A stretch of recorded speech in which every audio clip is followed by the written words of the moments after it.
Le vent hurlait à travers les branches tordues de la forêt, emportant avec lui des rafales de pluie froide qui s'abattaient sur la terre détrempée. Claire resserra sa cape usée autour de ses épaules, chaque pas devenant plus difficile sur le sol boueux. Elle connaissait bien les sentiers autour de la petite commune de Saint-Aubin-des-Bois, nichée entre les collines verdoyantes de la région d'Auvergne, mais cette fois, quelque chose l'avait menée plus loin, plus profondément dans la forêt que jamais auparavant. Elle avait quitté la maison à l'aube, déterminée à trouver les herbes médicinales dont sa grand-mère avait besoin, inconsciente que les nuages noirs à l'horizon changeraient le cours de sa journée. Claire vivait avec sa grand-mère, Mémé Odette, dans une vieille maison de pierre au bout du village. Depuis la mort de ses parents dans un accident de la route, alors qu'elle n'avait que 12 ans, Claire s'était consacrée aux soins de la vieille femme, devenue presque aveugle. Elle survivait grâce à un petit potager, quelques poules et les connaissances ancestrales d'Odette sur les plantes. Ce matin-là, c'était l'armoise et la valériane que Claire cherchait pour soulager les douleurs nocturnes de sa grand-mère. Elle pensait rentrer avant la fin de l'après-midi, mais l'orage éclata soudainement, changeant les bois familiers en un labyrinthe sombre et menaçant. Trempée jusqu'aux os, les joues battues par la pluie, Claire ne reconnaissait plus rien. Chaque tronc semblait identique à l'autre. Chaque pierre glissante menaçait de la faire tomber. Son cœur battait fort, non pas de peur mais d'urgence. Elle savait que si elle ne trouvait pas un abri, elle risquait l'hypothermie. Alors qu'elle luttait pour avancer, un éclair illumina brièvement une silhouette dans la brume. Une structure de bois sombre, dissimulée derrière un rideau d'arbres touffus. Elle hésita un instant, puis courut vers elle, le souffle court et les vêtements collés à sa peau glacée. C'était une cabane, ancienne mais intacte, au toit pentu et aux volets fermés. Aucune lumière n'en émanait, mais la cheminée exhalait une mince colonne de fumée. Quelqu'un était là. Claire monta les 3 marches de l'entrée, le cœur battant. Sa main tremblante frappa 2 fois. Rien. Puis, après quelques secondes, le loquet cliqueta. La porte s'ouvrit lentement sur un homme. Il se tenait là, droit, immobile. La lumière intérieure tamisée dessinait les contours d'un visage pâle, encadré par des cheveux bruns légèrement désordonnés. Il portait un pull en laine sobre, propre, et un pantalon d'intérieur confortable. Ses yeux étaient d'un gris clair presque perçant, fixés sur elle sans émotion apparente. « Je suis désolé de déranger », dit Claire à voix basse, presque couverte par le tonnerre. « Je me suis perdu dans la forêt. » La tempête. L'homme ne répondit pas immédiatement. Il l'observa longuement, comme s'il évaluait les risques, puis s'écarta sans un mot pour la laisser entrer. Claire hésita encore une seconde, avant de pénétrer dans la chaleur réconfortante de la cabane. L'intérieur était étonnamment propre et bien rangé. Un feu crépitait dans l'âtre et une bouilloire sifflait doucement sur le poêle. L'air sentait le bois brûlé, le savon et quelque chose de plus discret, peut-être de la cannelle. L'homme referma la porte derrière elle, verrouilla sans un mot, puis la dépassa pour retourner à sa place initiale, un fauteuil près de la cheminée. Claire resta debout, goûtant sur le tapis. Elle n'osait pas enlever son manteau tant qu'il ne l'y avait pas invité. « Vous pouvez vous sécher près du feu », dit-il enfin, d'une voix calme mais distante. « Il y a une couverture là. » Claire s'approcha, s'agenouilla près des flammes et tendit les mains. Ses doigts picotaient sous l'effet du chaud après le froid. Elle prit la couverture, s'y enroula sans regarder l'homme. Le silence entre eux était épais, tendu. « Merci. Je m'appelle Claire. »« Luc », répondit-il simplement sans tourner la tête. Il ouvrit un livre qu'il tenait sur la table basse. Claire reconnut vaguement la langue, de l'anglais. Il feuilletait sans vraiment lire, elle en était sûre. Il l'observait du coin de l'œil. Ses gestes étaient lents, maîtrisés. Rien dans sa posture n'indiquait une surprise ou une gêne à l'idée d'accueillir une étrangère sous son toit, en pleine forêt, en pleine tempête. Et pourtant, tout en lui semblait fermé. « Vous vivez ici seul ?» osa-t-elle demander. Luc leva à peine les yeux. « Oui », puis plus rien. Claire sentit son ventre se nouer. Elle n'était pas peureuse de nature, mais quelque chose ici ne tournait pas rond. Pas seulement l'attitude de Luc, mais l'ensemble. La cabane était bien trop confortable, trop soignée. Rien à voir avec une retraite rustique d'un ermite. Les murs portèrent des cadres avec des dessins délicats. La vaisselle était de bonne qualité, et même le tapis sur lequel elle se trouvait semblait coûteux. Elle chercha du regard d'autres détails. Une lampe à huile ancienne mais restaurée. Une étagère remplie de livres dans plusieurs langues. Une boîte en bois laquée sur la commode. Luc ferma son livre d'un geste sec. « Vous pouvez dormir ici, si vous le souhaitez. Il y a une chambre libre là-bas, indiqua-t-il d'un mouvement de tête. Le matin, la pluie devrait cesser. » Claire acquiesça. Elle n'avait pas d'autre choix. Alors qu'elle se dirigeait lentement vers la porte indiquée, elle sentit son regard dans son dos. Pas un regard d'envie, ni de menace. Plutôt, une sorte d'attention froide, calculée. Elle entra dans la chambre, referma la porte derrière elle et s'y adossa un instant, respirant profondément. Le lit était fait. La pièce sentait le linge propre et la cire d'abeille. Claire s'assit doucement au bord du matelas. Luc n'était pas un simple homme de la forêt. Et demain, dès que la pluie cesserait, elle repartirait. Du moins, elle l'espérait. Au petit matin, la lumière pâle filtrait à travers les volets entr'ouverts de la chambre. Claire ouvrit les yeux lentement, le corps encore engourdi par la fatigue et l'humidité de la veille. Il lui fallut quelques secondes pour se rappeler où elle se trouvait. La cabane, la forêt et l'homme. Luc. Son nom sonnait toujours aussi sec dans son esprit, comme un mot qui ne voulait rien dire, mais qui cachait trop. Elle se redressa sur le lit, écoutant. Aucun bruit. Pas de pas, pas de voix, pas de mouvement. La tempête avait cessé, mais un silence plus étrange l'enveloppait désormais. Elle se leva, repliant avec soin la couverture qu'elle avait utilisée. Chaque geste était mesuré, comme si faire trop de bruit pouvait réveiller quelque chose de dangereux dans cet endroit. Elle ouvrit doucement la porte et jeta un coup d'œil dans la pièce principale. Luc était là, assis à la même place que la veille, une tasse de café fumante à la main. Il la salua d'un simple hochement de tête. Aucune parole. Juste ce regard gris, toujours aussi distant, presque impersonnel. Pas hostile, mais pas accueillant non plus. Sur la table, une deuxième tasse attendait. Claire s'approcha lentement, remerciant d'un murmure. Le café était fort, légèrement amer, mais chaud. Il réveillait ses pensées encore embrouillées.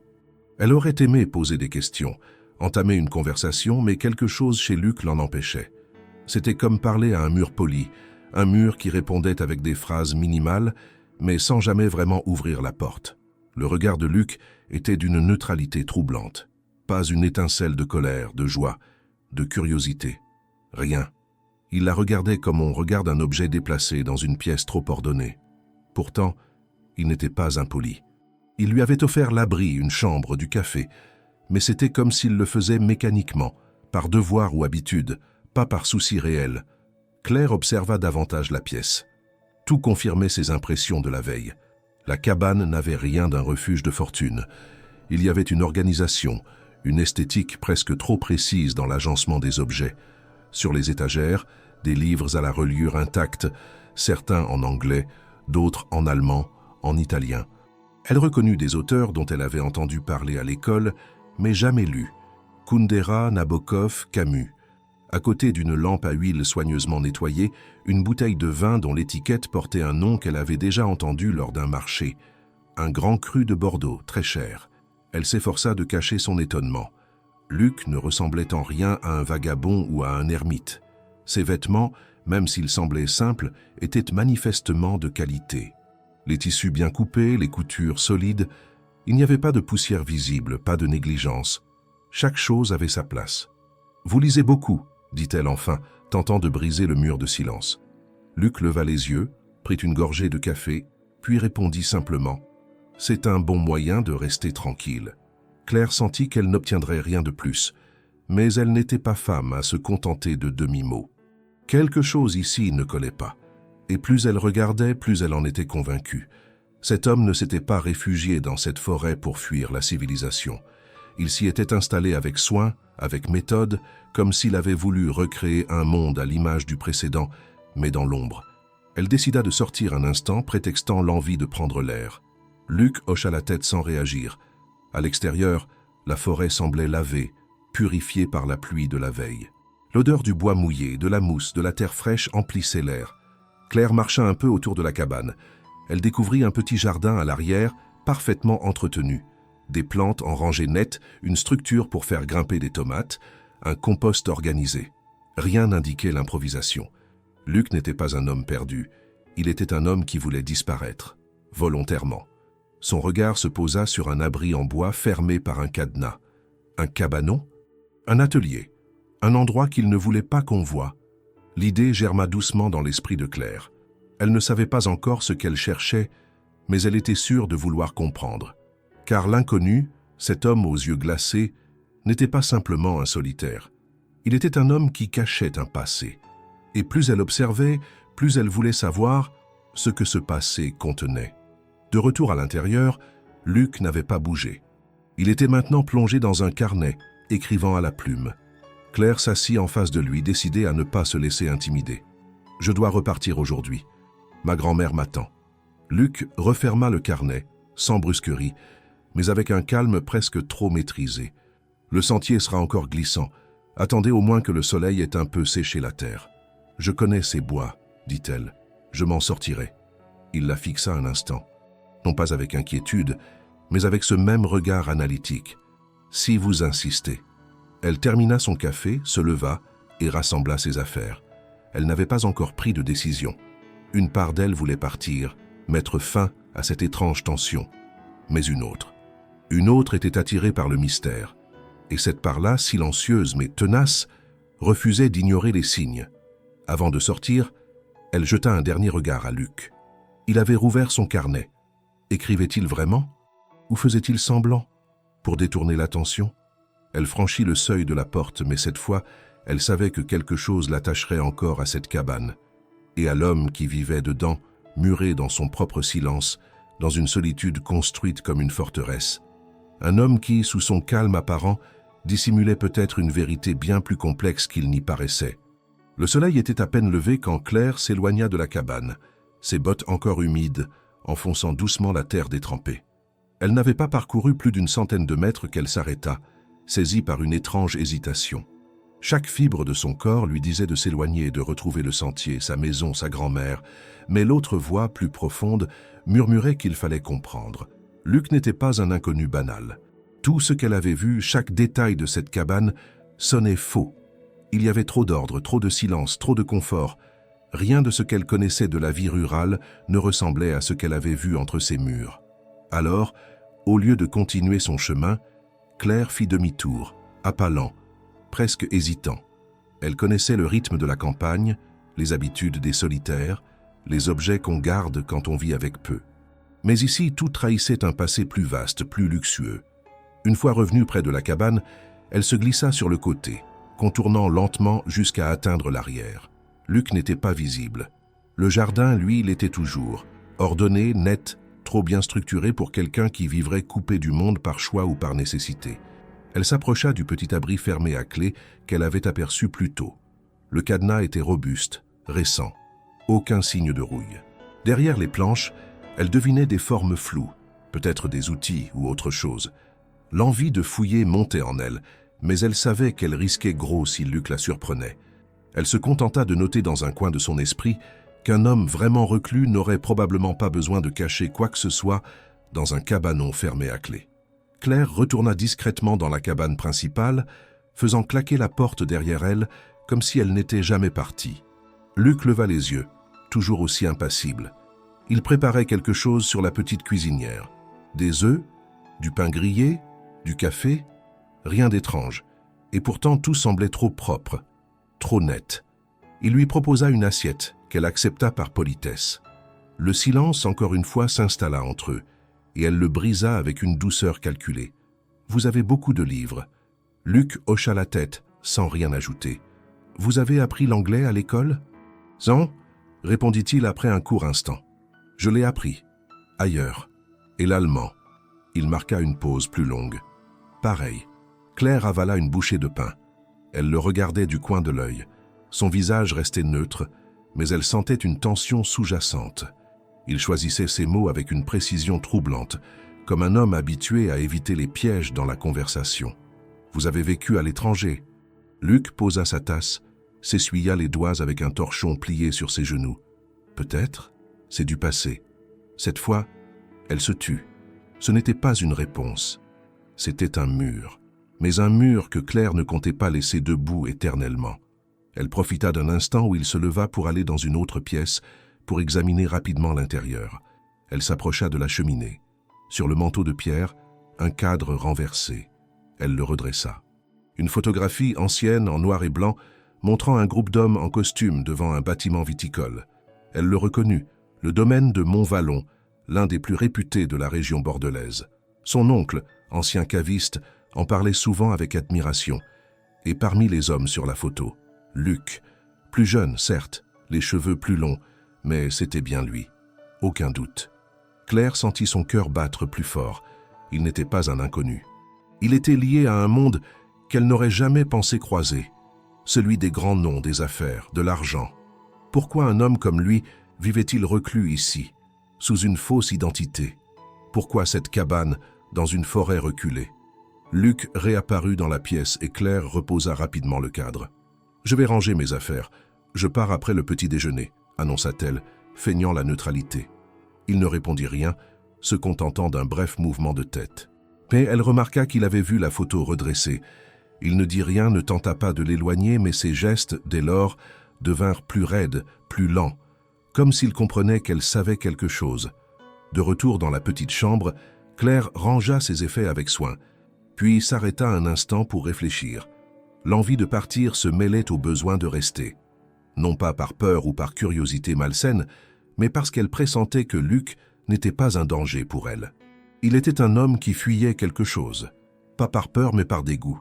Quelque chose dans sa posture, dans sa manière de vivre, dans le soin extrême apporté à chaque objet, lui disait que Luc n'avait pas été contraint de vivre ici. Il avait choisi cette retraite, et cette cabane n'était pas un refuge, mais un acte de rupture. Elle retourna dans la pièce principale. Luc était debout près de la fenêtre, observant les bois. Il ne se retourna pas quand elle parla. « J'ai vu la photo. Je connais le domaine de Montvallon. Mon oncle y a travaillé autrefois. Il parlait souvent d'un jeune héritier silencieux, discret, mais redouté dans les réunions. » Luc ne répondit pas. Il restait immobile, les mains dans les poches. « C'était vous, n'est-ce pas ?» Il inspira lentement, puis tourna enfin la tête. « Je m'appelle Luc, ici, mais ce n'est pas votre vrai nom. » Un silence s'étira entre eux, dense, presque palpable. Puis il s'approcha de la table, prit la tasse vide, la déposa dans l'évier et parla sans la regarder. « Mon nom n'a pas d'importance ici. » Claire le regarda longuement. Elle ne dit rien de plus. Pas encore. Mais elle savait maintenant qu'elle ne se trompait pas. Et elle savait aussi qu'un homme capable de fuir un monde aussi puissant ne le faisait pas sans raison profonde. Elle quitterait la cabane aujourd'hui. Elle le devait. Mais quelque chose lui disait qu'elle n'en avait pas fini avec Luc, parce qu'un mystère de cette nature, quand il commence à se dévoiler, appelle toujours à être compris jusqu'au bout. Et parce que, derrière le regard froid, elle avait aperçu autre chose. Un homme qui, peut-être, attendait qu'on lui tende la main sans rien demander.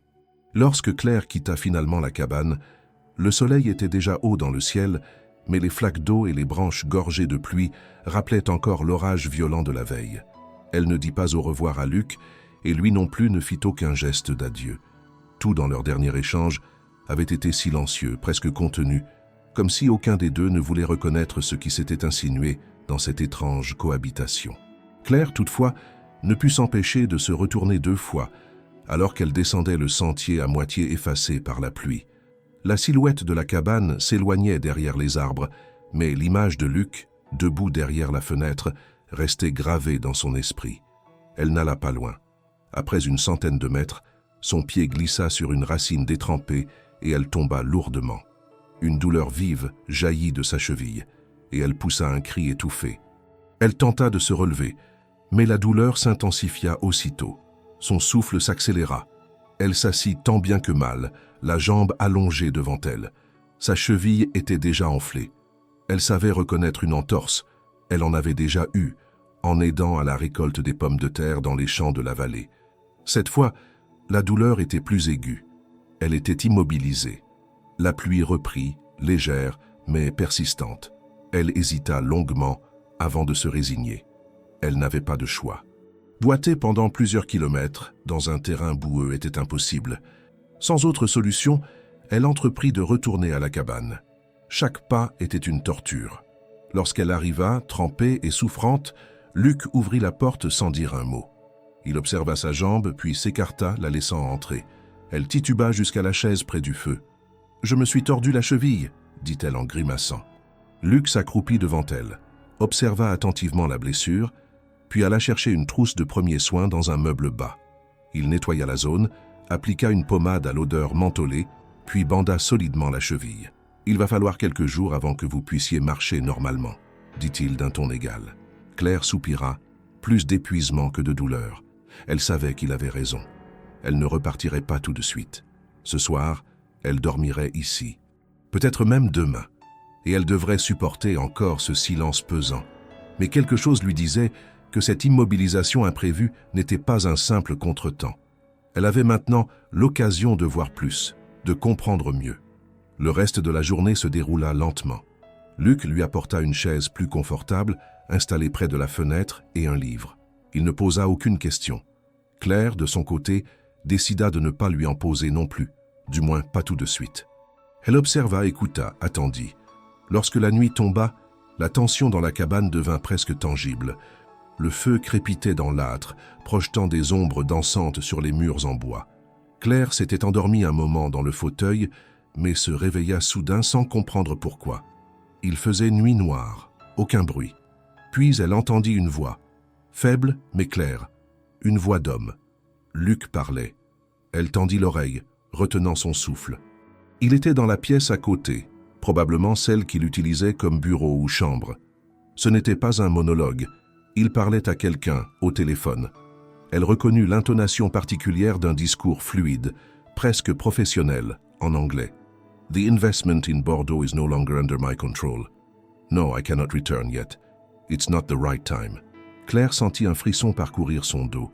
Elle n'avait jamais entendu Luc parler avec autant d'assurance, d'autorité même. Son ton était celui d'un homme habitué à donner des ordres, à prendre des décisions importantes. Rien à voir avec la discrétion presque rigide qu'il affichait devant elle. « Tell them to wait. I'm not coming back until I decide so. » Puis un silence. Ensuite, un son métallique, le téléphone qu'on repose. Claire se coucha de nouveau dans le fauteuil, fermant les yeux. Son esprit tournait à toute vitesse. Luc parlait d'investissement, de Bordeaux, de retour différé. Il n'était pas seulement un héritier ou un homme riche en retrait. Il était ou avait été au cœur d'un réseau d'affaires. Sa retraite dans la forêt n'était pas un simple caprice. C'était une fuite calculée. Volontaire, oui, mais peut-être pas dénuée de conflits. Quel genre d'homme abandonne ce monde et se cache sous un faux nom dans une cabane au fond des bois? Le lendemain matin, Claire fit semblant de n'avoir rien entendu. Elle joua son rôle avec soin, une jeune femme reconnaissante pour les soins reçus, attentive, silencieuse. Luc, de son côté, n'évoqua pas la conversation nocturne. Il ne montra aucun signe d'avoir remarqué qu'elle avait été éveillée. Leur routine s'installa à nouveau, cette fois teintée d'une méfiance sourde. Claire observait plus qu'elle ne parlait. Chaque objet prenait un nouveau sens. Chaque geste de Luc semblait mesuré, contenu. Il savait qu'elle savait. Et elle savait qu'il ne lui dirait rien d'autre, pas encore. Elle passa la journée à lire, à écrire quelques notes dans un carnet qu'elle avait trouvé dans sa besace et à étudier les détails de la cabane. Une lampe à huile ancienne portait une gravure minuscule, un blason. Le même qu'elle avait vu autrefois sur une caisse de vin dans une boutique de luxe à Clermont-Ferrand. Elle recoupa ce souvenir avec le nom du domaine dans la photographie. Tout indiquait que Luc, ou plutôt l'homme qu'il était vraiment, appartenait à un monde bien plus vaste que celui dans lequel elle vivait. Le soir venu, elle s'adossa à la fenêtre. Dehors, la forêt semblait plus calme, mais en elle, les questions se multipliaient. Luc n'était pas dangereux, elle en était de plus en plus convaincue, mais il était entouré de secrets. Et la question maintenant n'était plus de savoir s'il cachait quelque chose. C'était de comprendre ce que Claire ferait de ce qu'elle découvrait. Le troisième matin, dans la cabane, s'annonça plus doux, comme si la forêt elle-même avait décidé d'accorder un moment de répit. Un fin voile de brouillard planait au-dessus du sol, et les rayons du soleil filtraient à travers les arbres avec lenteur. Claire se leva avec précaution, la cheville toujours bandée mais un peu moins douloureuse. Elle s'appuya sur la table pour se redresser complètement. Luc était déjà levé. Elle entendait des bruits métalliques venant de l'extérieur, le son précis d'un outil frappant du bois. Elle s'approcha de la fenêtre et le vit, agenouillé, en train de réparer la clôture du potager avec une méthode et une concentration presque excessive. Depuis la conversation téléphonique entendue la veille au soir, Claire percevait Luc autrement. Elle n'était plus seulement intriguée, Elle était désormais convaincue qu'il portait un fardeau complexe, quelque chose qui le liait à un passé riche, puissant et probablement conflictuel. Elle ne savait pas encore ce qu'il fuyait exactement, mais il était évident qu'il n'avait pas fui par peur. Il s'était exilé par choix, avec une volonté ferme d'effacer son identité d'avant, sans toutefois y renoncer complètement. La preuve en était partout, dans ses gestes, dans ses objets, dans sa façon de parler peu mais avec un contrôle parfait de chaque mot. Quand Luc rentra, il posa les outils près de la porte, ôta ses gants et se lava les mains sans un mot. Il préparait le café, toujours avec la même précision. Claire, assise à la table, rompit le silence. « Je crois que ma cheville va mieux. Je pourrai sûrement rentrer demain ou après-demain. » Il ne leva pas les yeux mais répondit simplement « Ce serait plus sage d'attendre que l'inflammation diminue encore. » Un silence s'installa. Claire l'observait, décidée à pousser un peu plus loin. Elle posa sa tasse avec douceur. « Pourquoi êtes-vous ici, Luc ?» Il releva enfin la tête. Son regard ne montrait ni surprise, ni irritation. Juste une forme de fatigue, comme si cette question était attendue depuis longtemps. « Je ne suis pas ici par hasard, dit-il. Mais je ne suis pas encore prêt à tout raconter. » Claire resta silencieuse. Ce n'était pas une fin de non-recevoir. C'était un aveu, le premier. Elle attendit qu'il continue. « J'ai quitté une vie qui ne me convenait plus, pas parce qu'elle était dure ou dangereuse, mais parce qu'elle était vide. J'étais entouré de gens brillants, puissants, mais profondément faux. Chaque geste était calculé, chaque sourire portait un intérêt caché. À force, je ne savais plus si j'étais encore moi ou simplement le reflet de ce que les autres attendaient de moi. » Il s'arrêta, reprit une gorgée de café, puis continua, plus bas. « Ici au moins, je sais pourquoi chaque chose est à sa place. Rien ne ment dans cette forêt. Les arbres ne font pas semblant. Le silence ne vous trahit pas. » Claire écoutait avec attention. Il ne parlait pas de crime, ni de secrets honteux. Il parlait d'un rejet profond, presque philosophique, du monde auquel il appartenait. Mais cela ne faisait que renforcer son mystère. Qui, dans ce pays, pouvait se permettre de fuir une vie de richesse et de pouvoir sans en subir les conséquences immédiates? Il n'était pas poursuivi, pas recherché. Il s'était effacé avec une habileté étonnante. Elle osa une question supplémentaire. « Et votre vrai nom ?» Luc haussa légèrement les épaules. « Il n'a pas d'importance ici. Ce n'est pas un mensonge, c'est un choix. Je veux qu'on me voie tel que je suis, pas comme l'image que mon nom évoque. Croyez-moi, ce nom a plus d'écho que vous ne pouvez l'imaginer. » Claire hocha la tête. Elle ne voulait pas insister, mais sa curiosité grandissait. Pourtant, elle sentait que forcer les choses serait contre-productif. Luc s'ouvrait à sa manière, à son rythme. Le reste de la journée se déroula avec une étrange légèreté. Ils parlèrent peu, mais les silences n'étaient plus aussi lourds qu'avant. Claire l'aida à trier des herbes qu'elle avait cueillies le premier jour, avant la tempête. Luc avait installé un banc à l'extérieur, au soleil, où elle pouvait s'asseoir et travailler les feuilles pendant qu'il remettait en état un vieux établi en bois.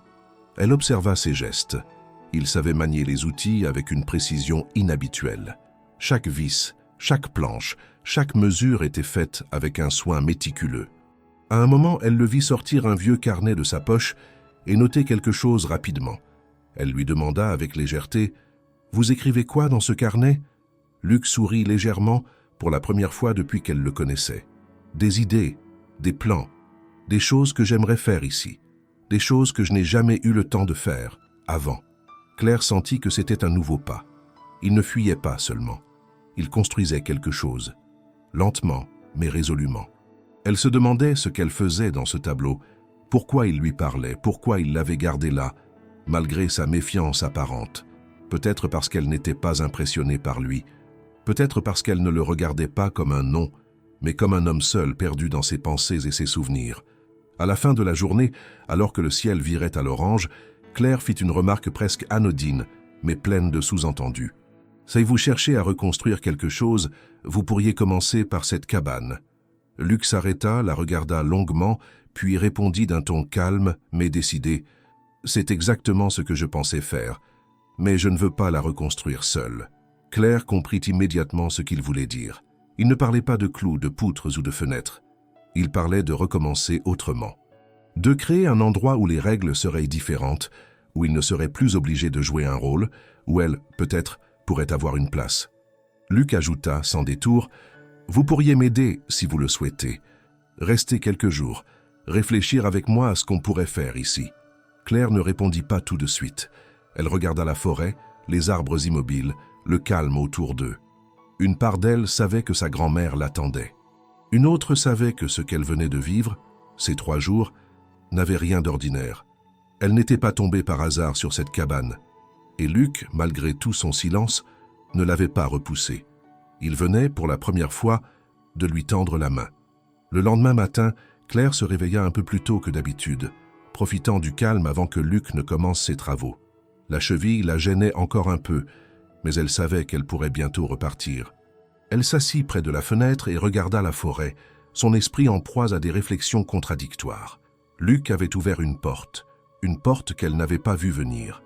Aider à rénover la cabane, reconstruire quelque chose avec lui. L'idée de rester ici, loin de la vie du village, était à la fois apaisante et déroutante. Ce n'était pas simplement une cabane qu'il voulait reconstruire, c'était sa propre vie. Il en avait parlé sans vraiment le dire, mais Claire l'avait compris. Une partie de lui voulait redonner un sens à tout cela, et elle semblait faire partie de cette vision. La voix de Luc la tira de ses pensées. « Claire, tu devrais venir voir ça. » Elle se leva et rejoignit rapidement la pièce principale où il l'attendait déjà, une petite boîte en bois dans les mains. C'était un vieux coffre visiblement ancien dont les coins étaient usés et les bords gravés de symboles qu'elle ne connaissait pas. « J'ai trouvé ce coffre en réorganisant le débarras, » dit-il. « Je crois qu'il contient quelque chose d'important. Peut-être même la clé de ce que je dois reconstruire ici. » Claire s'approcha, intriguée. Luc posa la boîte sur la table et l'ouvrit lentement. À l'intérieur se trouvait un ensemble de papiers soigneusement repliés. Il les déplia un à un, montrant des documents qui semblaient avoir été écrits à la main. Elle reconnut immédiatement la qualité du papier, l'encre utilisée et l'écriture soignée, élégante. « Ce sont des contrats, des lettres, » expliqua Luc, ses yeux parcourant les pages. « Ce sont des vestiges de ce que j'étais avant. » Claire regarda les papiers sans oser les toucher. Luc les manipula avec une certaine révérence, comme s'il s'agissait d'objets précieux. Il y avait des documents en français, mais aussi en anglais et en italien. Elle distingua des termes comme propriété, investissement, répartition des parts, des signatures et des tampons d'office notariaux. Tout cela semblait appartenir à un monde totalement différent de celui dans lequel elle vivait. « Ce sont des contrats de vente, » dit-il en soupirant. « Des biens, des propriétés que j'ai dû vendre ou céder, des engagements financiers que j'ai reniés, le passé que j'ai laissé derrière moi. » Il s'arrêta un instant comme si chaque mot le pesait. Claire se contenta de l'observer, sans interruption. Elle avait compris. Luc avait agi pour se séparer d'un monde qu'il avait englué dans des transactions et des responsabilités qu'il n'avait plus supportées. Mais qu'était-il devenu? Que faisait-il ici, dans cette cabane? Pourquoi conserver tous ces papiers? Pourquoi les avait-il apportés avec lui? Luc tourna une nouvelle page et s'arrêta sur un document particulier. Un contrat de vente signé de son nom, mais daté de plusieurs années auparavant. Ce contrat concernait un terrain viticole, un domaine particulier près de Bordeaux. Claire s'approcha un peu plus près, lisant les termes à ses côtés. « C'est ce domaine, » dit-il en désignant le document. « Montvallon. C'était le cœur de l'entreprise familiale. Un domaine que j'ai vendu après avoir décidé de partir. Mais il y a toujours des parties de ce monde que je n'arrive pas à effacer complètement. » Claire observa le contrat avec une attention nouvelle. Ce domaine, Montvallon, n'était pas qu'un simple lieu de culture de vin. C'était un empire en miniature. Il y avait des terres, des propriétés, des plantations qui avaient été cédées dans ce contrat. Elle comprenait enfin l'ampleur de ce qu'il avait abandonné. Luc ne fuyait pas seulement les faux-semblants de sa famille, il reniait un système complet, un mode de vie entier. Il s'était détourné d'un monde où l'argent et le pouvoir se mêlaient à des stratégies sans fin. « Pourquoi le garder ?» demanda Claire. « Pourquoi conserver ces papiers ?» Luc haussait les épaules, mais il ne semblait pas s'attendre à cette question. Il réfléchit un instant avant de répondre. « Parce que ce sont des souvenirs, pas de ceux qui me lient à la richesse ou à la famille. Ce sont des témoins de ce que j'ai été, de ce que j'ai quitté. Je ne veux pas les oublier, mais je veux aussi m'en libérer. » Ils restèrent là, dans un silence partagé. Claire comprenait. Ce coffre était son dernier lien tangible avec un passé qu'il avait rejeté, mais qu'il ne pouvait complètement effacer. C'était une partie de son identité qu'il n'avait pas encore su abandonner, mais peut-être qu'il en était prêt. Peut-être que tout ce qu'il avait fait ici, dans la forêt, était une tentative de se réinventer, de construire une vie loin de l'influence écrasante de Montvallon. Soudain, un bruit de moteur interrompit leur conversation. Claire se tourna vers la fenêtre. Un véhicule s'approchait de la cabane et bientôt une silhouette apparut à l'horizon. Un homme vêtu d'un costume élégant sortit du véhicule. Claire se figea. L'homme semblait hors de place ici, dans ce décor de forêt sauvage. Il portait des lunettes de soleil, malgré l'absence de soleil, et une expression de sérieux qui trahissait son statut. Luc se leva rapidement, son expression changeant en un instant, comme s'il avait reconnu un fantôme. Il referma rapidement la boîte et la rangea dans un tiroir, puis se dirigea vers la porte. Claire le suivit discrètement, mais suffisamment pour observer la scène sans être vue. L'homme s'approcha de Luc avec une poignée de main ferme, mais claire détection d'une certaine tension dans leur interaction. Il était plus âgé, avec une mâchoire carrée et des cheveux grisonnants. Il regarda autour de lui, comme s'il évaluait la situation, et puis fixa Luc d'un regard appuyé. « Monsieur Arnaud !» dit l'homme avec une voix grave. « Il est temps de revenir à la réalité. Bordeaux vous attend. » Le prénom Arnaud frappa Claire comme un coup de tonnerre. C'était le nom qu'il avait mentionné lorsqu'il parlait de son passé. Elle comprit alors que Luc n'était pas simplement un homme en fuite. Il avait une autre identité, une autre vie derrière lui, et cette vie le rattrapait inévitablement. L'homme en face de lui semblait être un témoin direct de ce passé, quelqu'un qui représentait ce qu'il avait quitté. La question qui surgit dans l'esprit de Claire était évidente. Luc pourrait-il réellement quitter ce monde qu'il avait abandonné? Ou ce monde finirait-il par revenir le chercher? Le silence après les mots de l'homme en costume fut plus lourd que la tension accumulée depuis l'arrivée de Claire dans la cabane. De sa place à l'intérieur, elle n'entendait pas toute la conversation, mais certains mots lui parvenaient distinctement. Bordeaux, obligation, avenir, responsabilité. À ces mots, elle vit Luc, ou plutôt Arnaud, se raidir légèrement, mais garder son calme apparent. L'homme face à lui semblait connaître parfaitement les rouages de la persuasion, usant d'un ton maîtrisé, d'un langage choisi, d'une posture ferme, mais pas agressive. Il ne menaçait pas, il constatait. Luc, cependant, restait immobile, les bras croisés, le regard fixé sur l'homme. Claire reconnut dans cette posture une fermeté nouvelle. Ce n'était plus le silence du repli, c'était celui de la décision. Une frontière claire venait d'être tracée entre son passé et ce qu'il voulait désormais bâtir. « Je t'ai trouvé sans grande difficulté, » dit l'homme d'un ton détaché. « Tu penses vraiment que tu peux te cacher ici pour toujours? Ce n'est pas toi. Ce n'est pas ce que ton père aurait voulu. » À l'évocation du père, Claire vit Luc tressaillir. Ce nom, ce rappel, avait visiblement touché une corde sensible. Mais au lieu de réagir par colère, il répondit d'une voix calme, presque froide. « Justement, mon père voulait que je sois comme lui. Mais ce n'est pas moi, je ne reviendrai pas. » L'homme esquissa un léger sourire comme s'il attendait cette réponse. « Tu dis ça maintenant. Mais tu sais très bien que tout ça, » il désigna la cabane du regard, « ce n'est qu'un caprice. Tu t'ennuieras.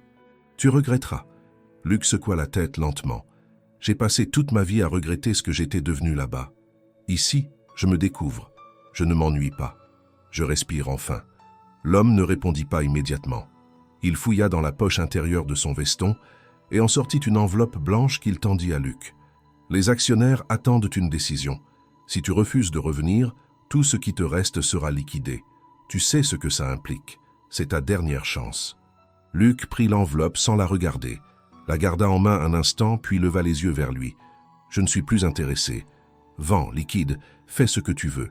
Je ne veux plus rien avoir à voir avec Montvallon. » Le ton était sans équivoque.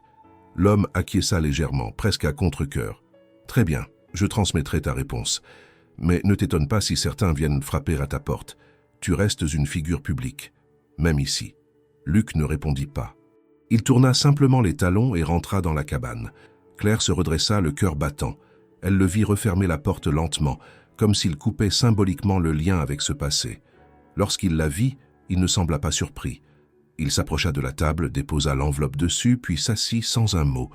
Le silence entre eux était chargé d'une intensité nouvelle. « Tu t'appelles vraiment Arnaud ?» demanda-t-elle doucement. Il leva les yeux vers elle, cette fois sans chercher à fuir. « Arnaud Dumas, c'est mon nom complet. héritier de la maison Dumas, propriétaire du domaine de Montvallon.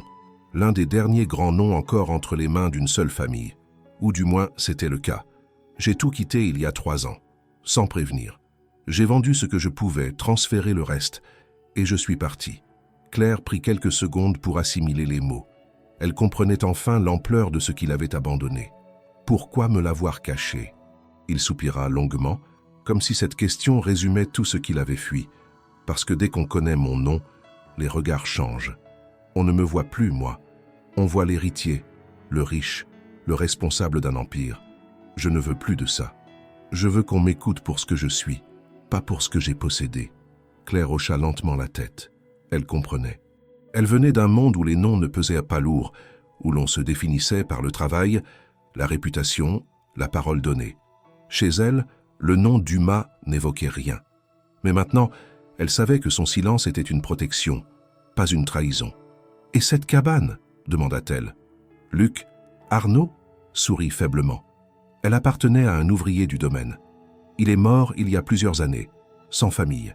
J'ai décidé de la racheter discrètement, avant de partir. Je l'ai rénovée peu à peu. C'est devenu mon refuge, et maintenant je voudrais qu'elle soit plus qu'un refuge. Il se leva, prit une feuille dans un carnet posé sur une étagère et la tendit à Claire. Dessin au crayon, un plan sommaire, mais détaillé. Une cabane élargie avec une seconde structure attenante, un jardin, une petite salle commune, des chambres supplémentaires.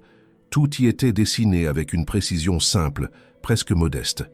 Je veux en faire un lieu d'accueil. Un endroit pour ceux qui veulent se reconnecter à l'essentiel. Pas un hôtel, une maison, où les gens viennent, travaillent un peu, mangent ensemble, partagent sans se juger. Un lieu vrai. Claire regardait le plan, sans parler. L'idée lui parut étrange au premier abord, mais en même temps terriblement humaine. Un homme qui avait eu tout ce que l'argent pouvait acheter et qui maintenant rêvait de construire quelque chose avec ses mains. Elle posa doucement la feuille sur la table. « Et moi? Pourquoi m'avoir proposé de rester ?» Luc répondit sans détour, « Parce que tu es la première personne depuis longtemps à ne pas attendre quelque chose de moi. Tu es arrivé ici par hasard, mais tu as regardé cette cabane comme un lieu, pas comme un abri de fortune.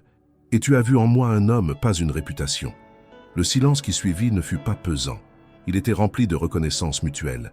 Claire, encore marquée par la surprise, se demandait ce que tout cela signifiait pour elle. Elle pensait à sa grand-mère, à sa maison, à sa vie au village. Mais elle pensait aussi à ce qu'elle venait d'entendre, à ce que cet homme lui proposait. Une idée simple, presque naïve, mais puissante dans son authenticité. « Je ne peux pas rester éternellement, » dit-elle enfin. « Ma grand-mère est seule. Elle a besoin de moi. » Luc acquiesça. « Je sais. Je ne te demande pas de rester pour toujours, seulement un peu, pour m'aider à commencer. » Elle leva les yeux vers lui. Il n'y avait pas de pression dans son regard, pas d'attente irréaliste, juste une sincérité rare. Et dans cette sincérité, Claire sentit une invitation qu'elle ne pouvait pas ignorer. Pas encore une réponse, mais peut-être le début d'un engagement. Non pas envers un homme, mais envers une idée, celle qu'on pouvait, même après avoir tout quitté, bâtir quelque chose de neuf, ensemble. Le ciel était d'un gris pâle lorsque Claire quitta la cabane au matin, laissant derrière elle Luc, ou plutôt Arnaud, penché sur une ébauche de plan tracé à l'encre noire sur du papier kraft. Elle s'aidait encore d'une branche solide comme bâton, la cheville encore fragile mais suffisamment remise pour affronter le sentier. La veille au soir, après une longue discussion autour du feu, elle avait pris sa décision. Elle rentrerait au village, ne serait-ce que pour quelques jours. Il fallait qu'elle voie sa grand-mère, qu'elle s'assure que tout allait bien. Depuis plus de 3 jours, elle n'avait pu lui donner de nouvelles. L'angoisse commençait à la tirailler. Luc n'avait pas cherché à la retenir. Il avait simplement dit qu'elle savait désormais où le trouver, et que la porte resterait ouverte si elle souhaitait revenir. Aucune promesse n'avait été échangée, aucun mot de plus que nécessaire. Mais dans le silence entre eux, Claire avait perçu une attente, un espace laissé pour quelque chose à venir, à construire peut-être. Elle ne savait pas ce qu'elle ferait après, mais elle savait que cette cabane ne serait plus un simple souvenir. Le chemin de retour fut plus long qu'à l'aller, mais plus calme. La forêt semblait familière maintenant, presque bienveillante. À mesure qu'elle s'approchait de Saint-Aubin-des-Bois, les souvenirs de son quotidien refaisaient surface. Le jardin de sa grand-mère, les volets bleus, le bruit de la bouilloire chaque matin, les rideaux de dentelle qu'elle lavait à la main. Ce monde modeste et rugueux où chaque geste avait un sens, une nécessité. Lorsqu'elle arriva enfin à la maison, elle fut accueillie par le silence. La porte d'entrée était entr'ouverte, ce qui la fit accélérer le pas, le cœur battant. Elle appela plusieurs fois. Pas de réponse. Dans la cuisine, la tasse habituelle était vide, abandonnée sur la table. Claire monta à l'étage en hâte. Dans la chambre, elle trouva sa grand-mère allongée sur le lit, les yeux ouverts, la respiration faible. Elle courut immédiatement chercher de l'eau, lui parla doucement, tenta de la faire boire. Odette reconnut sa voix, mais ne parvint qu'à murmurer quelques mots. Le médecin, appelé d'urgence depuis la ferme voisine, arriva 2 heures plus tard. Diagnostic clair, crise d'épuisement, peut-être une infection mal soignée. Rien de critique si l'on agissait rapidement. Claire, soulagée mais en colère contre elle-même, s'en voulut de l'avoir laissée seule. Mais elle savait aussi que, sans cette absence, elle n'aurait jamais découvert ce qu'elle avait trouvé dans la forêt. Le temps ne se rattrape pas, mais il se répare. Et elle s'engagea intérieurement à rester aux côtés de sa grand-mère le temps nécessaire. Les jours suivants furent rythmés par les soins, les tisanes, les veilles nocturnes. Odette retrouvait peu à peu ses forces, mais restait silencieuse, comme si elle sentait que quelque chose avait changé.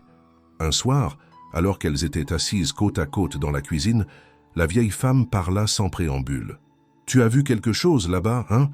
Ce n'est pas seulement les herbes que tu allais chercher. » Claire resta muette un moment, surprise, puis elle acquiesça. Elle raconta une partie de l'histoire. Pas tout, pas encore, mais assez pour que sa grand-mère comprenne que ce qu'elle avait vécu là-bas n'était pas ordinaire.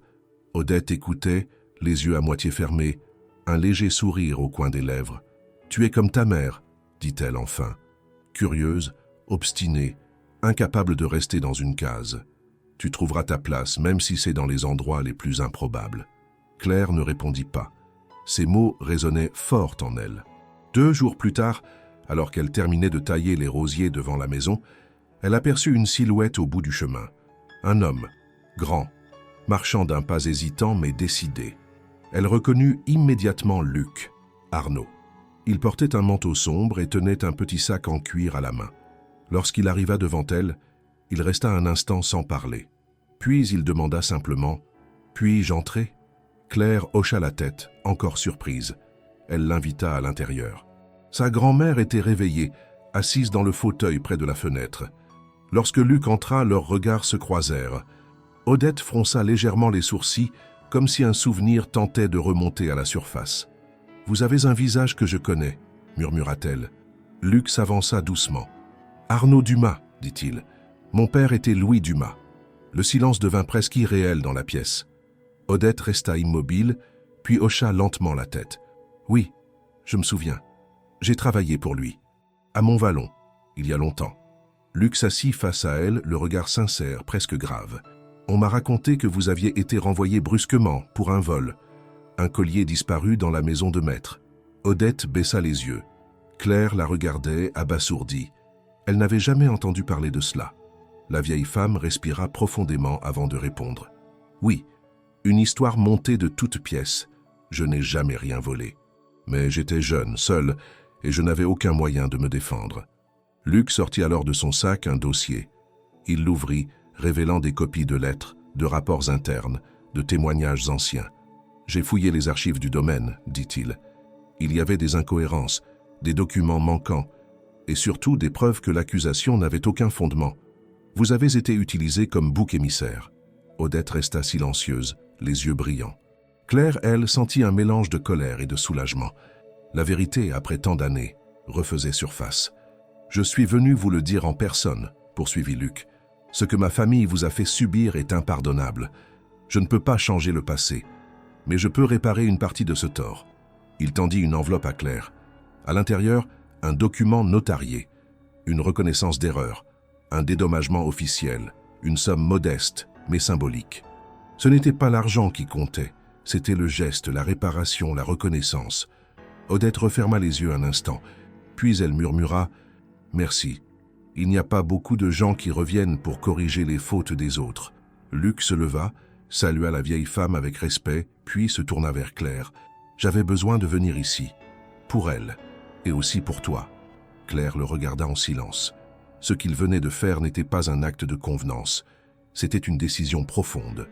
Et dans ce geste, elle comprit que Luc, Arnaud, était en train de devenir quelqu'un de nouveau. Pas un homme qui fuyait, mais un homme qui choisissait ce qu'il voulait réparer et avec qui il voulait le faire.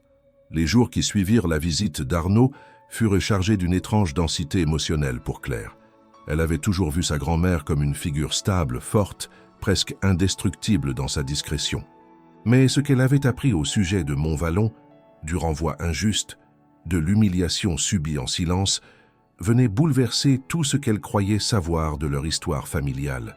Et le plus troublant était que cette vérité-là lui avait été révélée non par un membre du village ni par sa propre famille, mais par l'homme qu'elle avait rencontré par hasard au cœur de la forêt, l'homme qui, jusqu'il y a peu, n'était pour elle qu'un inconnu à la barbe mal taillée et au silence pesant.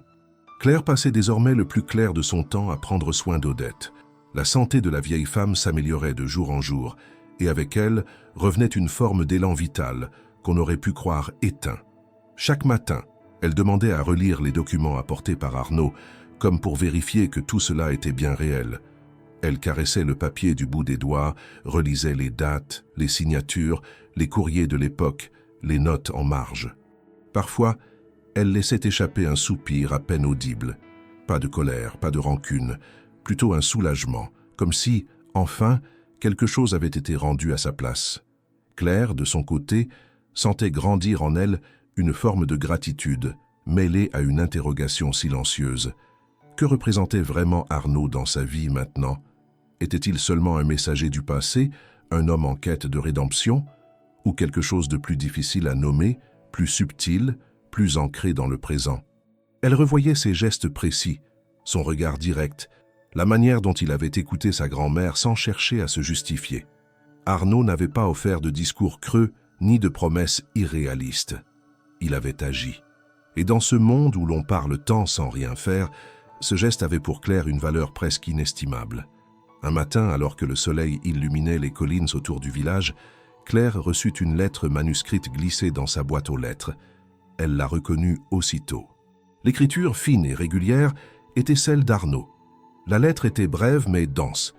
Il y parlait de la cabane, des travaux commencés, du toit qu'il avait enfin réparé.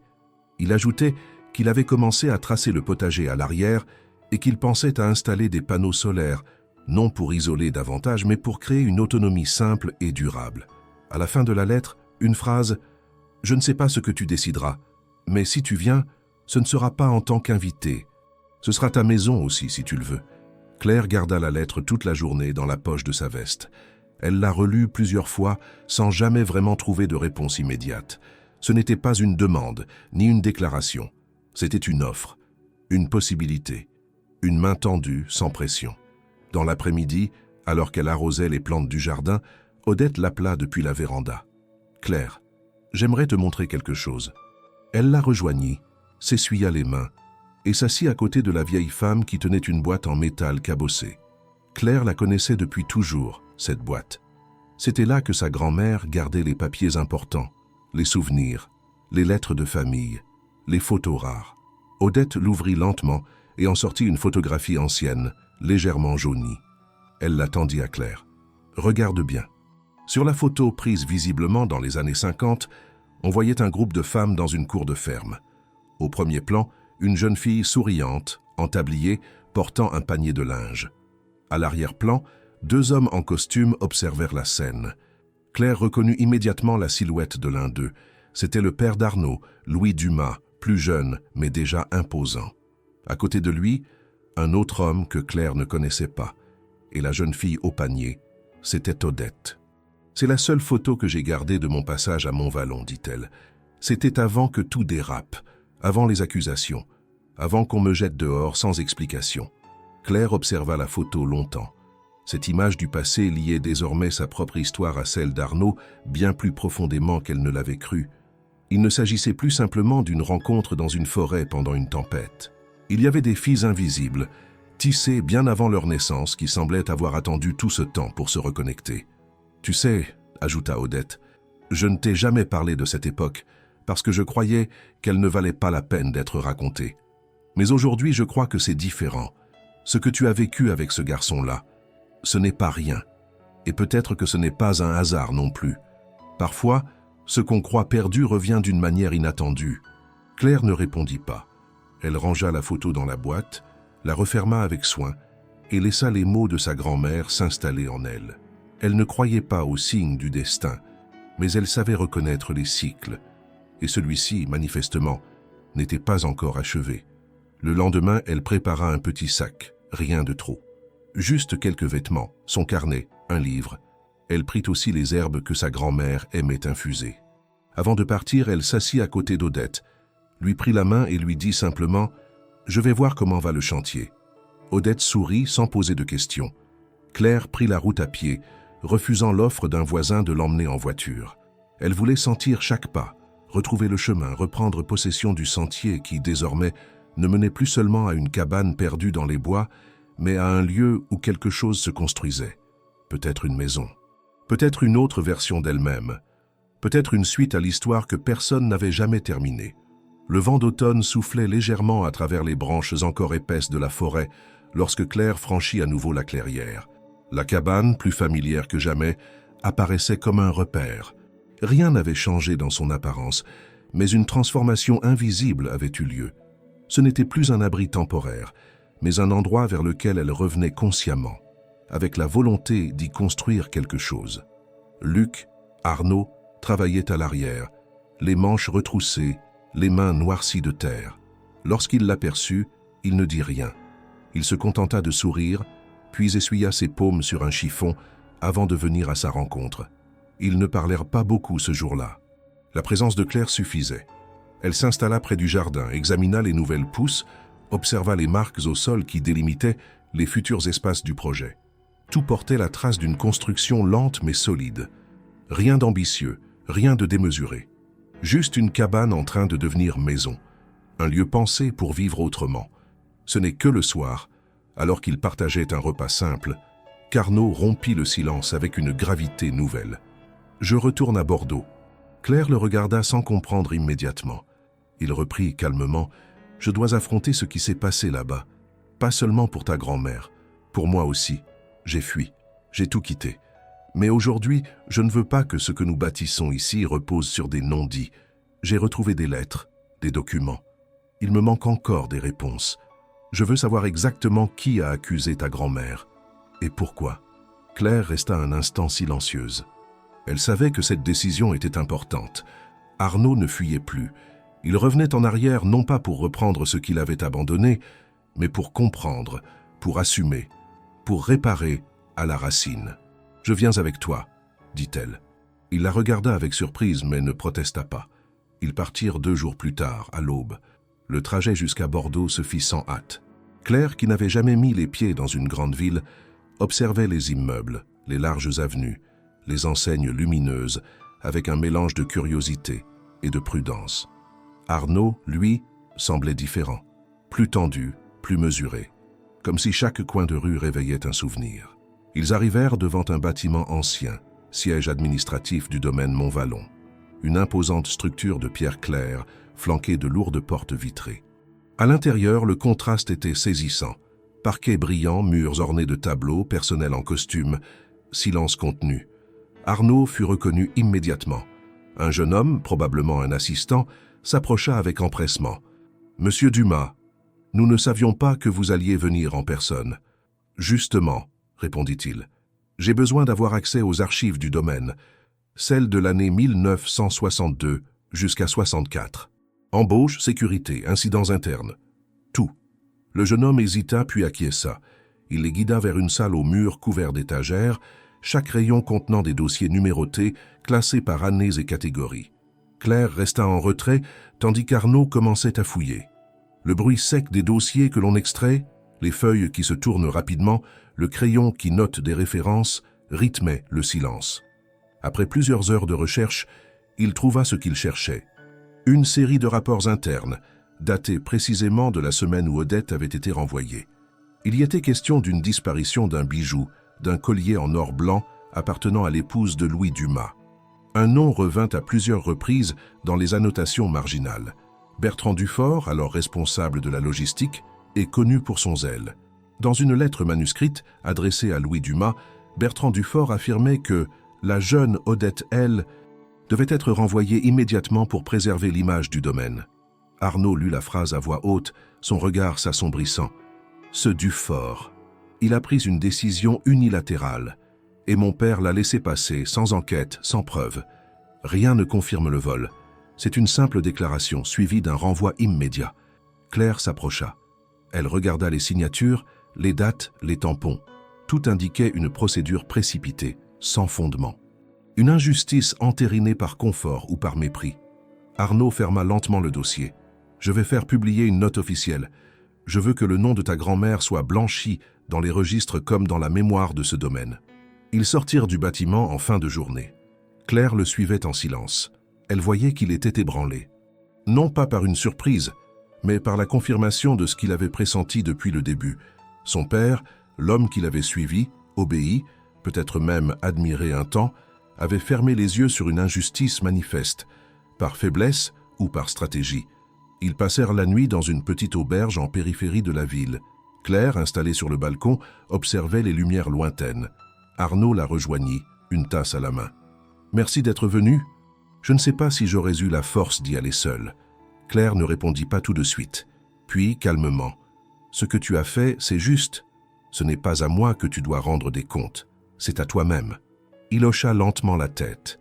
Le silence qui suivit n'était pas pesant. C'était celui de deux personnes qui avaient vu un pan du passé se refermer. Non pas dans le fracas, mais dans la clarté. Le lendemain, Arnaud rencontra un notaire et un avocat.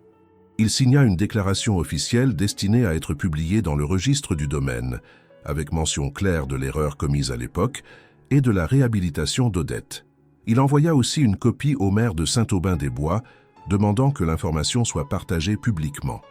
Avant de quitter Bordeaux, ils firent un dernier détour. Devant eux, les grilles du domaine Montvallon. Derrière, les vignes s'étendaient à perte de vue. Arnaud regarda longuement le paysage. « Je n'y mettrai plus jamais les pieds, » dit-il, « mais je voulais le voir une dernière fois. » Claire, à ses côtés, comprenait maintenant que le passé d'Arnaud n'était pas une simple fuite. C'était un combat long, douloureux, contre ce qu'on attendait de lui, contre les compromissions, contre l'injustice muette. Ce voyage avait été plus qu'un acte de réparation. C'était un acte de libération, et peut-être le premier vrai pas vers la vie qu'il voulait mener.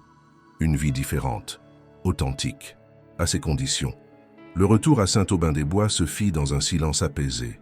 Claire et Arnaud n'avaient pas besoin de mots pour comprendre ce que signifiait ce trajet. Bordeaux, avec ses rues raffinées et ses bureaux brillants, avait vu tomber les derniers masques. Arnaud n'était plus seulement un homme qui avait fui son monde, il était devenu celui qui avait osé revenir pour en affronter les ombres et en faire une déclaration publique. Claire avait été témoin de cela, non comme spectatrice, mais comme actrice d'une histoire qui la concernait plus qu'elle ne l'avait jamais imaginée. Quelques jours plus tard, alors qu'ils travaillaient ensemble dans la cabane, une nouvelle leur parvint par l'intermédiaire du facteur du village. Une journaliste du Courrier du Sud-Ouest avait appris que l'héritier du domaine Montvallon était sorti de sa retraite pour publier une déclaration concernant une faute ancienne de sa famille. L'article annonçait qu'Arnaud Dumas avait officiellement innocenté une ancienne employée injustement accusée et qu'il renonçait à toute participation dans les affaires du domaine, désormais confiées aux actionnaires restants. La journaliste avait été informée par un notaire qui, impressionné par la démarche, avait partagé la nouvelle avec les médias. L'article précisait également qu'Arnaud avait été vu récemment dans un petit village du Massif central, où il rénove une vieille bâtisse pour y installer un projet rural indépendant, en collaboration avec une jeune femme du village, issue d'une famille modeste mais réputée pour son intégrité. Claire lut l'article sans un mot. Arnaud, lui, ne montra aucune surprise. Il savait que tôt ou tard, son choix de rendre public le passé attirerait les regards. Mais ce qu'il n'avait pas prévu, c'était l'ampleur que cela prendrait. 2 jours après la publication du premier article, d'autres médias reprenèrent l'histoire. Des chaînes de télévision, des sites d'information spécialisés en économie et même un hebdomadaire culturel national. Tous relatèrent le parcours singulier du héritier qui renonce à tout pour une vie simple. Le récit, transformé en épopée moderne, passionnait. Le contraste était trop fort, trop séduisant pour le public. un homme né dans la richesse, éduqué pour le pouvoir, choisissant de vivre dans une cabane avec une paysanne. Claire sentit l'onde de choc arriver jusqu'à elle. Les premiers curieux apparurent rapidement dans le village. Un couple de touristes vint un matin demander à la boulangerie où se trouvait la fameuse cabane. Le maire lui-même convoqua Claire à la mairie pour lui dire, avec embarras mais aussi fierté, qu'un producteur de documentaire avait appelé pour proposer de raconter l'histoire du renouveau de Saint-Aubin. Arnaud, de son côté, restait calme. Il avait tout prévu sauf l'attention médiatique soudaine. Il refusa les interviews, ignora les demandes de reportage et s'enferma plus que jamais dans le travail de la terre, de la pierre, du bois. Claire l'observait silencieuse, admirative mais aussi inquiète. Elle voyait l'ampleur que prenait leur histoire, et elle ne voulait pas que cela défigure ce qu'ils construisaient. Un soir, alors qu'ils dînèrent dehors, à la lueur d'une lanterne accrochée à un clou, Claire brisa le silence. Et si tout ça nous échappait? Et si un jour, on ne contrôlait plus rien? Arnaud posa lentement sa fourchette, regarda autour de lui, puis vers elle. Alors, on reviendra ici à ce même endroit, à ce même repas, et on se rappellera pourquoi on a commencé tout ça. Elle le fixa un instant.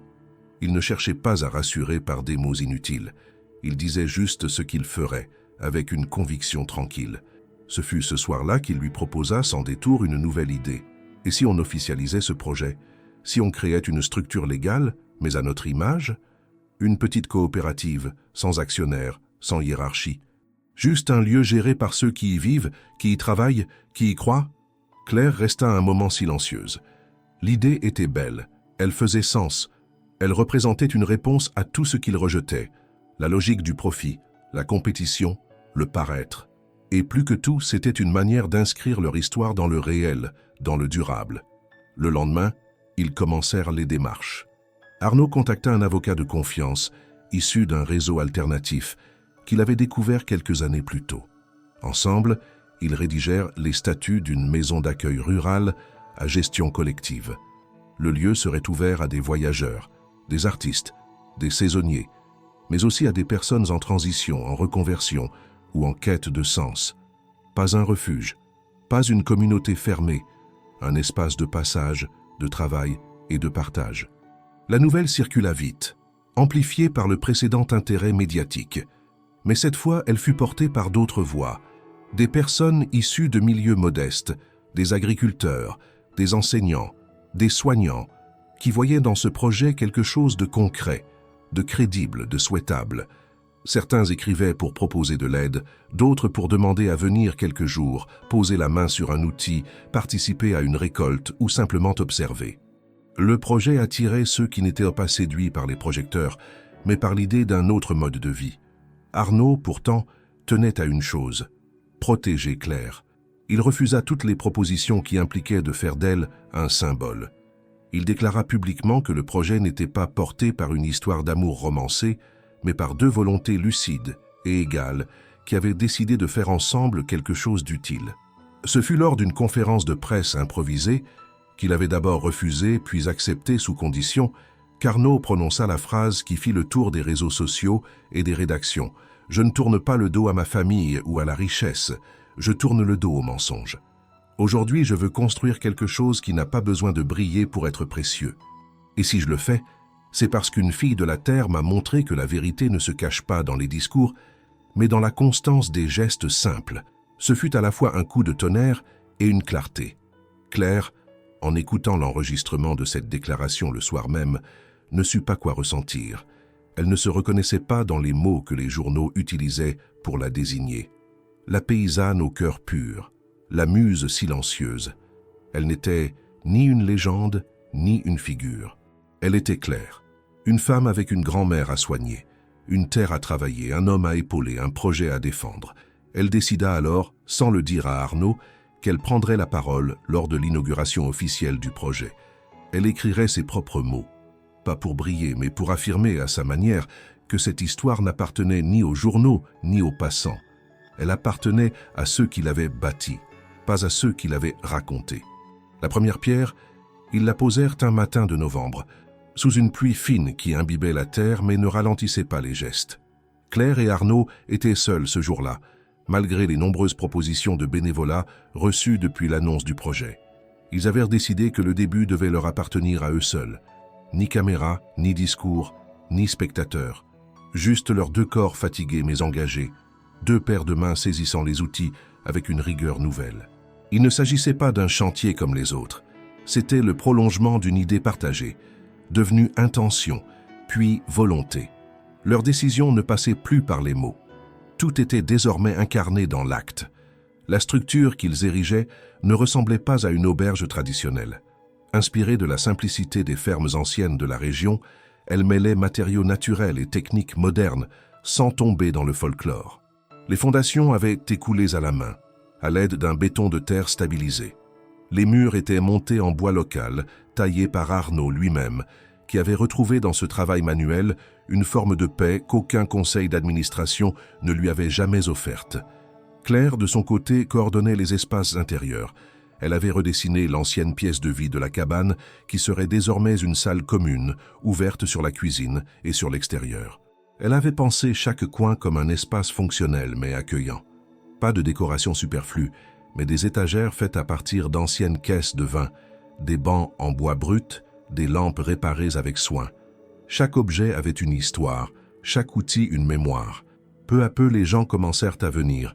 Un menuisier retraité du village voisin, qui avait entendu parler du projet par son petit-fils, offrit de venir 2 fois par semaine. Une professeure de lettres en année sabbatique proposa d'animer des ateliers d'écriture. Une ancienne infirmière installa un petit coin de soins pour ceux qui passeraient quelques jours à travailler. Personne n'était payé. Chacun apportait ce qu'il pouvait, avec ses mains, son temps ou sa présence. La coopérative prenait forme. Légalement, elle existait déjà. Mais sur le terrain, elle devenait vivante. Arnaud, loin des codes sociaux de son ancienne vie, retrouvait le contact direct avec les gens. On ne le regardait plus comme l'héritier d'Uma, mais comme un homme aux mains calleuses, au regard franc, capable de planter des piquets comme de réparer une conduite d'eau. Les habitués du village, d'abord méfiants, commencèrent à s'arrêter sur le sentier qui menait à la clairière. On venait voir comment ça avançait. On restait parfois 1 heure, puis 2, et parfois on revenait le lendemain. Claire, elle, avait appris à tracer des circuits électriques, à poser des isolants, à mélanger la chaux et le sable pour les enduits. Mais elle avait aussi compris que ce projet allait au-delà des murs. C'était une proposition de vivre autrement, au milieu des autres, sans jugement ni hiérarchie, et elle refusait de devenir le visage médiatique de cette aventure.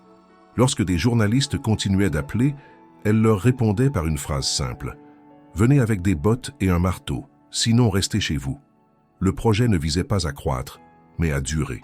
On refusait les subventions qui impliquaient des contreparties ou des compromis. L'électricité venait de panneaux installés sur le toit. L'eau était filtrée à partir d'un ancien puits restauré. Les repas étaient préparés en commun, avec ce que la terre offrait ou ce que les visiteurs apportaient. Un après-midi, alors que Claire entretenait le potager d'hiver, elle aperçut Odette, sa grand-mère, arriver sur le sentier, appuyée sur une canne. Elle marchait lentement, accompagnée d'un voisin. Claire accourut, émue. Elle n'avait pas osé imaginer ce moment.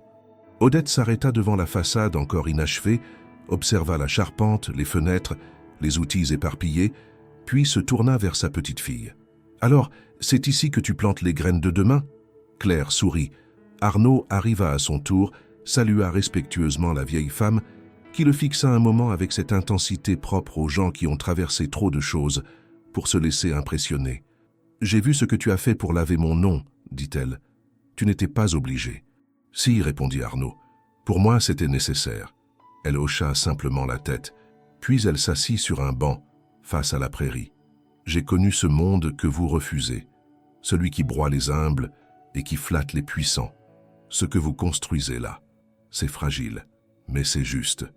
Continuez, même si personne ne comprend, même si on vous traite de naïf. » Elle resta là 1 heure, puis repartit. Mais sa présence avait changé quelque chose. C'était comme si l'histoire trouvait un point d'équilibre, comme si les erreurs passées, les blessures muettes, les silences imposés avaient été transmutés en une action concrète, visible, utile. L'inauguration officielle eut lieu un samedi. Pas de ruban à couper, pas de discours pompeux, juste une porte ouverte, une grande table dressée avec des plats préparés ensemble, des enfants courant dans la clairière, un feu allumé dans la cheminée. Arnaud servait du jus de pomme chaud. Claire coupait du pain frais. Les gens entraient, sortaient, posèrent des questions, proposaient des idées, riaient. À un moment, un jeune homme s'approcha de Claire. « C'est vous, Claire? Celle de l'article? Celle qui a refusé l'interview ?» Elle répondit sans se détourner de son couteau. « Oui, mais ce n'est pas moi l'histoire, c'est ce lieu, c'est ce que chacun y apporte. » Il acquiesça, puis demanda comment il pouvait aider. Elle lui tendit un tablier et lui montra où empiler les assiettes. À la fin de la journée, lorsque les derniers invités furent partis, Claire et Arnaud restèrent seuls sous la lumière tombante. Ils n'échangèrent pas de phrases solennelles, juste quelques gestes simples pour ranger, balayer, refermer les fenêtres, puis debout devant la cabane transformée, ils regardèrent autour d'eux. Ce n'était plus un projet, c'était une réalité, et ils l'avaient construite de leurs propres mains. Le printemps suivant arriva plus tôt que prévu, ou peut-être était-ce simplement que le temps semblait s'écouler autrement dans la clairière. La cabane, désormais agrandie et fonctionnelle, ne ressemblait plus du tout au refuge isolé dans lequel Claire avait trouvé abri un soir de tempête. Les murs étaient les mêmes, certes, mais tout avait changé. Les outils accrochés aux murs, les rideaux cousus à la main, les traces de pas dans la terre meuble, les bruits de vaisselle le matin, les éclats de rire parfois, les silences partagés, tout cela tissait une forme de vie qui échappait aux définitions habituelles. Ce n'était ni une entreprise, ni une exploitation agricole, ni une utopie communautaire. C'était un lieu qui existait parce que des gens le faisaient exister, chaque jour, avec ce qu'ils étaient. Claire se réveillait tôt. Elle ouvrait les volets avant même que la lumière ne soit franche, s'asseyait quelques minutes sur la marche de la cuisine et observait les premières lueurs sur la lisière des arbres. Arnaud, souvent, la rejoignait sans parler, une tasse chaude entre les mains. Il n'avait non plus besoin de remplir le silence. Il n'était plus un vide à combler, mais un espace dans lequel les choses se déposaient naturellement. Odette venait tous les dimanches. Elle arrivait dans une voiture conduite par un voisin, passait l'après-midi à tricoter sous la véranda ou à raconter de vieilles histoires aux enfants des visiteurs. Les gens l'écoutaient avec un respect presque instinctif. Elle ne donnait pas de leçons. Elle transmettait sans en avoir l'air. Et lorsqu'elle repartait, elle laissait toujours un conseil, parfois une recette, parfois une remarque en apparence anodine, mais toujours juste. La coopérative fonctionnait. Pas parfaitement, mais honnêtement. Certains partaient après quelques jours, d'autres restaient des semaines. Des familles venaient pendant les vacances, des travailleurs en reconversion restaient pour apprendre à travailler la terre ou réparer des outils. Chacun trouvait sa place selon ce qu'il avait à donner ou à apprendre. Il n'y avait pas de planning figé, pas de chef, mais une organisation fluide qui reposait sur la confiance. Une confiance rare, exigeante, mais précieuse. Un jour, un homme d'un certain âge arriva sans prévenir. Il s'appelait Antoine, ancien cadre dans l'industrie, récemment retraité, désorienté par le vide soudain de ses journées. Il avait lu un article sur le lieu, était monté dans sa voiture et avait conduit jusqu'à la clairière. Il demanda simplement à aider, n'importe comment. Claire lui donna une bêche, lui montra un carré de terre en friche. 3 jours plus tard, il avait organisé le premier coin compostage du lieu. Il resta 2 mois. Ce genre d'histoire se répétait. Pas de miracle, pas de sauvetage spectaculaire. Juste des ajustements, des rencontres, des présences, des vies qui se frôlaient, se reconnectaient à des gestes oubliés. Arnaud tenait à cette dimension. Rien ne devait être spectaculaire. Ce qui comptait, c'était l'ordinaire. Le soin mis dans un repas, l'effort silencieux d'un corps fatigué, la générosité d'un geste discret. C'est cela qui donnait au lieu sa valeur. Les anciens du village, autrefois sceptiques, venaient plus souvent. Ils apportaient des outils anciens, donnèrent des conseils. Ils se rendaient compte que ce lieu ne cherchait pas à remplacer leur monde, mais à en préserver certaines valeurs. Le maire lui-même proposa d'intégrer le projet dans les circuits éducatifs de la région. Claire accepta, à condition que les enfants puissent venir mettre les mains dans la terre. Pas de visite touristique, de l'apprentissage. Arnaud, de son côté, n'avait jamais reparlé de Bordeaux. Il recevait encore des lettres, des propositions de collaboration, des invitations à des conférences sur les nouvelles formes de transition économique. Il n'y répondait pas par mépris, mais parce qu'il avait compris que certaines vérités ne peuvent se dire qu'en les vivant. Un jour, il dit à Claire, alors qu'ils chargèrent du bois, « Ce que je construis ici, ce n'est pas une revanche, ce n'est pas une fuite non plus. C'est ma manière de rester fidèle à ce que j'aurais voulu être depuis le début. Claire n'avait pas répondu. Elle avait simplement posé sa main sur son bras. C'était assez. Au fil des mois, la clairière s'était transformée en point de repère. Les sentiers alentours étaient mieux entretenus. Une petite carte avait été dessinée indiquant les chemins d'accès, les zones de repos, les cultures. Mais rien de tout cela n'était affiché en grand. Ceux qui venaient devaient chercher. Ce n'était pas un lieu qu'on visitait. C'était un lieu qu'on découvrait. Un matin de juin, un orage s'annonça. Le ciel devint lourd, l'air chargé. Claire, en fermant les fenêtres, se rappela de la nuit où elle avait trouvé la cabane pour la première fois. Elle se revit, trempée, perdue, poussant cette porte sans savoir ce qui l'attendait derrière. Elle se retourna, vit Arnaud au fond de la pièce, en train d'installer une étagère pour les nouveaux arrivants. Elle pensa alors à tout ce qui avait été accompli, non par un miracle, mais par une succession de gestes simples, tenaces, solidaires. Ce soir-là, ils dînèrent à deux, dans le calme. La pluie battait doucement sur le toit. Arnaud leva les yeux de son assiette et dit, presque comme un murmure, « Tu te rends compte ? Tout ce qu'on a fait. Ça vient d'un abri qu'on n'attendait pas. » Claire sourit. Elle comprenait parfaitement ce qu'il voulait dire. Ce n'était pas la cabane qui avait changé leur vie. C'était le fait qu'elle ait été ouverte ce soir-là. Et qu'ils aient, tous les deux, accepté de ne pas fermer la porte derrière eux. La forêt n'était plus ce lieu menaçant du début. Elle était devenue l'écrin d'un commencement.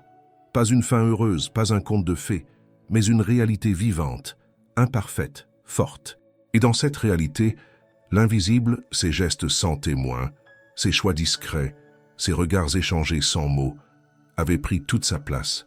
C'était lui, désormais, qui tenait debout tout ce qu'ils avaient bâti, ce qu'on ne voyait pas, ce qu'on ne disait pas, ce qu'on ne montrait pas.